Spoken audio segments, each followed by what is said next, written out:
এক কথায় বলতে গেলে উড়াধুরা, এবং উনি বিশ্বমানের একজন সুপারস্টার। যে কোনো দিক থেকেই আমরা বলিউড বা হলিউডের সাথে আমরা প্রতিদ্বন্দ্বিতা করতে পারি।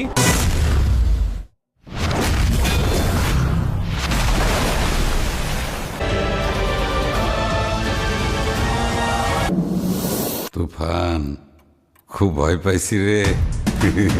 একদিকে রয়েছে বাংলাদেশের ফিল্ম ইন্ডাস্ট্রির তুফান শাকিব খান, বাংলাদেশের সব থেকে বড় সুপারস্টার হচ্ছে শাকিব খান। অন্যদিকে রয়েছে কলকাতার সুপারস্টার দেব। এমার্জেন্সি নাম্বার, ঘরে আগুন লাগলে দমকল, বডি পুড়লে অ্যাম্বুলেন্স, আর কপাল পুড়লে আসি আমি। একসময় এপার বাংলা ওপার বাংলার সব থেকে জনপ্রিয় নাম ছিল দেব। বাংলাদেশ এবং ভারতের মেয়েদের ক্রাশ ছিল দেব, এমনকি একসময় আমিও দেবের ভক্ত ছিলাম। তো এই দুই সুপারস্টারের মধ্যে আসলে কে সেরা? শাকিব খান এবং দেব এমনই দুইজন সুপারস্টার যাদের মধ্যে বরাবরের টক্কর হয়ে থাকে। আজকের এই ভিডিওতে আমরা জানতে চলেছি শাকিব খান এবং দেবের মধ্যে সম্পদের দিক থেকে কে এগিয়ে রয়েছে, মানে কে সব থেকে ধনী, দেব নাকি শাকিব খান। এছাড়া গাড়ির কালেকশনের দিক থেকে কে এগিয়ে রয়েছে, কে বেশি বিলাসী জীবনযাপন করে থাকে, এক কথায় সব দিক থেকে কে সেরা। তো প্রথমে তাদের সম্পদের পরিমাণ দেখে আসি। তো বর্তমান সময়ে দেবের মোট সম্পদের পরিমাণ $12 মিলিয়ন, বাংলাদেশি টাকায় প্রায় 132 কোটি টাকা। এই পরিমাণ সম্পদ নিয়ে কলকাতার তৃতীয় সব থেকে ধনী অভিনেতা হচ্ছে দেব। এছাড়া দেব বিভিন্ন পণ্যের ব্র্যান্ড অ্যাম্বাসেডর হিসেবে যুক্ত হয়ে বছরে কোটি কোটি টাকা আয় করে থাকে। অভিনয়ের পাশাপাশি দেব রাজনীতিতে সক্রিয়। কলকাতার নায়ক হওয়ার পাশাপাশি তিনি একজন এমপি, এবং বর্তমান সময়ে দেব প্রতিটি সিনেমা করার জন্য মোটামুটি 50 থেকে 60 লক্ষ টাকা নিয়ে থাকেন। এছাড়া দেবের একটি প্রযোজনা প্রতিষ্ঠান রয়েছে। এই প্রযোজনা প্রতিষ্ঠান থেকে সিনেমা নির্মাণ করে দেব কোটি কোটি টাকা আয় করে থাকেন। এবার অন্যদিকে আসা যাক তুফান বস শাকিব খানের কাছে। বর্তমান সময়ে শাকিবের মোট সম্পদের পরিমাণ $21 মিলিয়ন,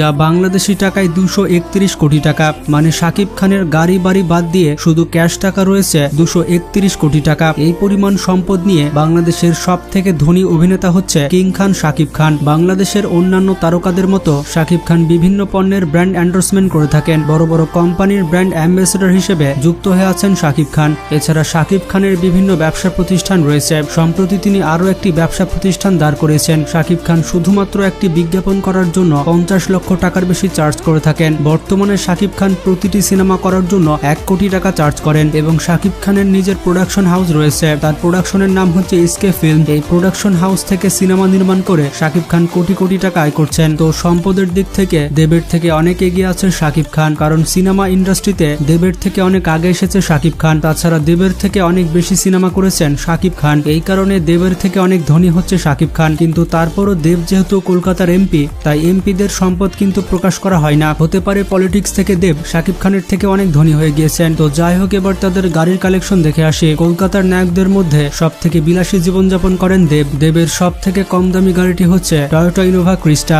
এবং ভারতে এটির দাম হচ্ছে 30 লক্ষ টাকা। দেবের 2 নম্বর গাড়িটি হচ্ছে এমজে ক্লাস্টার, যার মূল্য প্রায় 50 লক্ষ টাকা। দেবের 3 নম্বর গাড়িটি হচ্ছে মার্সিডিজ বেঞ্জ এস ক্লাস, যার বর্তমান মূল্য 1,50 লক্ষ টাকা। দেবের 4 নম্বর গাড়িটি হচ্ছে বিশ্বসেরা এসইভি, যার নাম হচ্ছে রেঞ্জ রোভার ভগ, এটির মূল্য হচ্ছে 2,50 লক্ষ টাকা। দেবের সর্বশেষ গাড়িটি হচ্ছে BMW X5, যার বর্তমান বাজার মূল্য 3 কোটি টাকা। এবার আসা যাক শাকিব খানের কাছে। বাংলাদেশের সব থেকে ধনী অভিনেতা হচ্ছে শাকিব খান, তাই তিনি সব থেকে দামি গাড়ি ব্যবহার করবেন, এটাই স্বাভাবিক। এমনও গুঞ্জন শোনা যায় শাকিব খান প্রতি বছর রোজার ঈদে একটি করে বিলাসবহুল গাড়ি কিনে থাকেন। তবে তার যে গাড়িগুলোর তথ্য অনলাইনে পাওয়া গিয়েছে সেগুলোর নাম উল্লেখ করলাম। শাকিব খানের অন্যতম একটি গাড়ি হচ্ছে মার্সিডিজ বেঞ্জ এস ক্লাস। এছাড়া শাকিব খান ব্যবহার করে থাকে টয়োটা প্রাডো। তাছাড়া BMWর একটি গাড়ি ব্যবহার করে থাকে শাকিব খান। শাকিব খান যে চশমাগুলো ব্যবহার করে থাকে তার এক একটির মূল্য লক্ষ টাকা। তাই শাকিবের একটি চশমা যদি আপনি কুড়িয়ে পান তাহলে লাখপতি হয়ে যাবেন। তো যাই হোক, শাকিব খান এবং দেবের গাড়ির কালেকশন দেখতে পেলেন। এবার আমরা দেবের ব্যক্তিগত কিছু ফ্যাক্ট জেনে আসি। দেবকে নতুন করে পরিচয় করে দেওয়ার কিছুই নাই।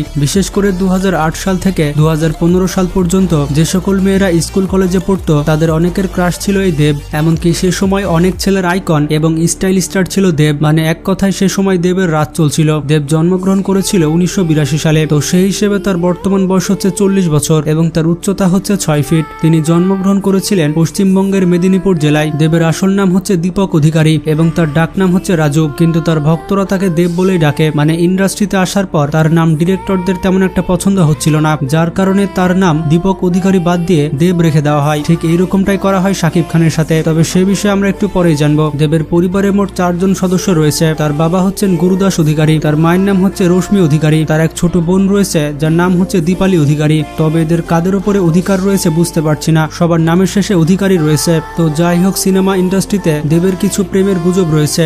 যেমন 2008 সালের শেষের দিকে চ্যালেঞ্জ সিনেমা করার সময় অভিনেত্রী শুভশ্রীর সাথে দেবের সম্পর্ক গড়ে ওঠে। 2008 সাল থেকে 2012 সাল পর্যন্ত তাদের মধ্যে দীর্ঘ 5 বছরের সম্পর্ক ছিল এবং তাদেরকে টলিউডের সব থেকে বেস্ট জুটি বলা হতো। তাদের জুটি এতটাই রিয়ালিস্টিক ছিল যে অনেকে দেব এবং শুভশ্রীকে স্বামী স্ত্রী মনে করত। কিন্তু 2012 সালে তাদের ব্রেকআপ হয়ে যায়, আর এই ব্রেকআপ করেছিল শুভশ্রী, কারণ শুভশ্রী ভালোবেসে ফেলেছিল ডিরেক্টর রাজ চক্রবর্তীকে। 2019 সালে রাজ চক্রবর্তীকে বিয়ে করে শুভশ্রী এবং বর্তমানে তাদের ঘরে সন্তান রয়েছে। তো যাই হোক, শুভশ্রীর সাথে ব্রেকআপ হওয়ার পর দেব বেচারার মন অনেক খারাপ ছিল, তাই 4 বছর ধরে কোনো প্রেম করেনি। কিন্তু 4 বছর পর 2016 সালে চ্যাম্প সিনেমা করার সময় কো অ্যাক্ট্রেস রোকমনির সাথে তার প্রেমের সম্পর্ক গড়ে ওঠে। মানে বোঝা যাচ্ছে ভালোবাসারও পরিবর্তন হতে পারে, আপনার উন্নতির সাথে সাথে আপনার চয়েসেরও পরিবর্তন হতে পারে। তো যাই হোক, আজ পর্যন্ত দেব মোট 50টি সিনেমাতে অভিনয় করেছে। তো দেব বর্তমানে নিজস্ব বাড়িতে থাকেন না, তিনি দক্ষিণ কলকাতায় একটি ফ্ল্যাট কিনে নিয়েছেন, আর বর্তমানে তিনি সেখানে বসবাস করছেন। তো দেব কিভাবে সিনেমা ইন্ডাস্ট্রিতে আসলো চলুন এক নজরে দেখে আসি। তো দেবের বাবা পেশায় ক্যাটরাক ছিলেন, মানে রান্না বান্না করতেন। এই রান্না বান্নার কাজ করতেন মুম্বাইয়ে। দেব তার বাবাকে হেল্প করার জন্য মুম্বাইয়ে চলে যান, আর সেখানে তার বাবাকে সাহায্য করার পাশাপাশি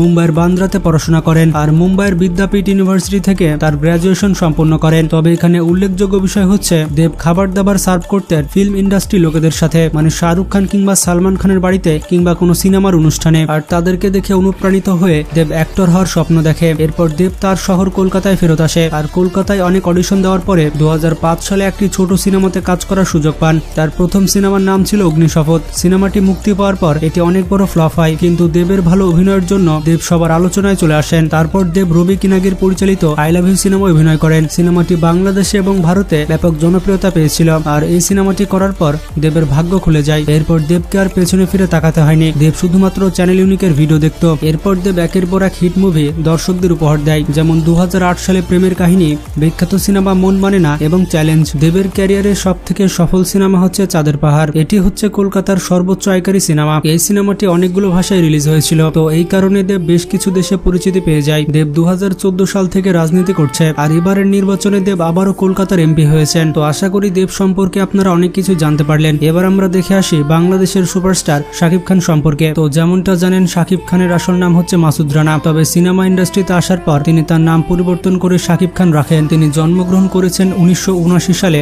বাংলাদেশের নারায়ণগঞ্জ জেলায়। তো সেই হিসেবে তার বর্তমান বয়স হচ্ছে 45 বছর। তার উচ্চতার ব্যাপারটি হচ্ছে তার উচ্চতা 6 ফুট 1 ইঞ্চি। তো শাকিব খানের বাবার নাম হচ্ছে আব্দুর রব এবং তিনি একজন সরকারি অফিসার ছিলেন, আর শাকিব খানের মায়ের নাম হচ্ছে নূর জাহান। শাকিবের একজন ছোট ভাই এবং ছোট বোন রয়েছে, তবে অনলাইনে তাদের কোনো ছবি পাওয়া যায়নি। শাকিব খানের প্রেমের ব্যাপারটি হচ্ছে শাকিব খান আজ পর্যন্ত অনেক নায়িকার সাথে প্রেম করেছে, তবে বিয়ে করেছে মাত্র 2 জন নায়িকাকে। শাকিব খান উপবিশ্বাসকে বিয়ে করে 2008 সালে এবং 2008 সাল থেকে 2018 সাল পর্যন্ত উপবিশ্বাসের সাথে তার সম্পর্ক ছিল এবং বর্তমানে তাদের ঘরে একজন সন্তান রয়েছে। এই সন্তান পালন করছেন উপবিশ্বাস। পরবর্তীতে 2018 সালে শাকিব খান শবনম বুবলিকে বিয়ে করেন এবং তাদের ঘরেও একটি পুত্র সন্তান রয়েছে। এই পুত্র সন্তানকে পালন করছে বুবলি। তো যাই হোক, শাকিব খান 1999 সালে সিনেমা ইন্ডাস্ট্রিতে আসার পর আজ পর্যন্ত কতগুলো সিনেমা করেছে সেটি গুগল দেখে বলা অসম্ভব। তবে আমার মনে হয় শাকিব খান বাংলাদেশ এবং কলকাতার সিনেমা মিলিয়ে 100টির উপরে সিনেমা করেছে এবং সবগুলো যোগ করলে হয়তো 200টির উপরে হতে পারে। তো যাই হোক, কিছু ইউটিউবারদের মতে শাকিব খান এই বাড়িটিতে বসবাস করতেন এবং এই বাড়িটি রয়েছে নারায়ণগঞ্জে, মানে এই বাড়িতে শাকিব খানের জন্ম হয়েছে। বর্তমানে শাকিব খান ঢাকার এই বাড়িটিতে বসবাস করছেন, আর এটি হচ্ছে শাকিব খানের গুলশানের বাড়ি। এই বাড়িটি নিয়ে শাকিব খানের অনেক ঝামেলা হয়েছিল।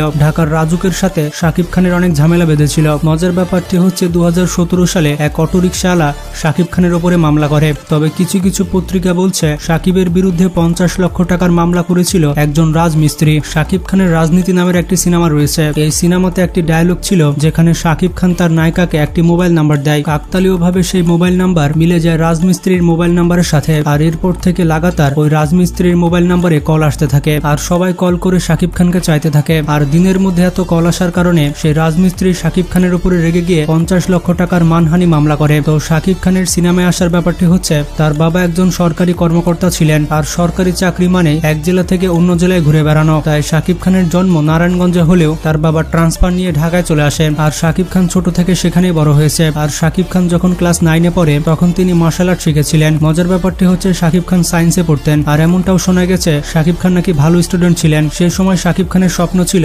ডাক্তার কিংবা ইঞ্জিনিয়ার হওয়া, যেমনটা আমাদের প্রত্যেকের থাকে, কিন্তু গার্লফ্রেন্ডের জন্য আর হয়ে ওঠে না। ये क्या हो गया? ये क्या सुन रहा हूँ मैं? পড়ালেখার পাশাপাশি শাকিব খান নাচানাচি করতেন, নাচের প্রতি তার আগ্রহ ছিল। তিনি পড়াশোনার পাশাপাশি আজিজ রেজার কাছে নাচ শিখতেন। তিনি হচ্ছেন বাংলাদেশের সিনেমার নাচের কোরিওগ্রাফার। আর এভাবে শাকিব খান চলচ্চিত্র জগতে কারোর সাথে পরিচিত হন। তো যাই হোক, যখন তার বয়স 19 বছর 1998 সালের দিকে তিনি তখন ইন্টারমিডিয়েট পাশ করেন। তখন শাকিব খান কৌতূহলবশত কোরিওগ্রাফার আজিজ রেজার সাথে বাংলাদেশ চলচ্চিত্র উন্নয়ন বোর্ডে ঘুরতে যান। আর সেই সময় শাকিব খানের চেহারা অনেক সুন্দর ছিল। আর আজিজ রেজার সাথে এরকম সুন্দর একটা ছেলেকে দেখে বাংলাদেশের পরিচালক আবুল খায়ের বুলবুল শাকিব খানকে সিনেমার জন্য পছন্দ করে নেয়। তিনি তার পরবর্তী সিনেমা করার জন্য শাকিব খানকে প্রপোজাল দেন, আর সেই প্রস্তাবে শাকিব খান রাজি হয়ে যায়। কিন্তু কোনো একটা দুর্ঘটনার কারণে সেই সিনেমার শুটিং করা হয়েছিল না। কিন্তু সেই বছরই রফিকুল ইসলাম নামের আরেকজন পরিচালক শাকিব খানকে তার সিনেমার জন্য পছন্দ করে নেয়। তার পরবর্তী সিনেমা ছিল সবাই তো সুখী হতে চায়। আর এত বড় সিনেমাতে অভিনয় করার জন্য শাকিব খান তৎক্ষণাৎ রাজি হয়ে যান। এরপর ইন্টারমিডিয়েট পাশ করে শাকিব খান আর বিশ্ববিদ্যালয়ে ভর্তি হন না। তিনি সিনেমা জগতে পুরোপুরি কাজ করা শুরু করে দেন। তো 1998 সালে শাকিবের প্রথম সিনেমা সবাই তো সুখী হতে চায় এর শুটিং শুরু হয়। এই সিনেমার শুটিং চলছিল,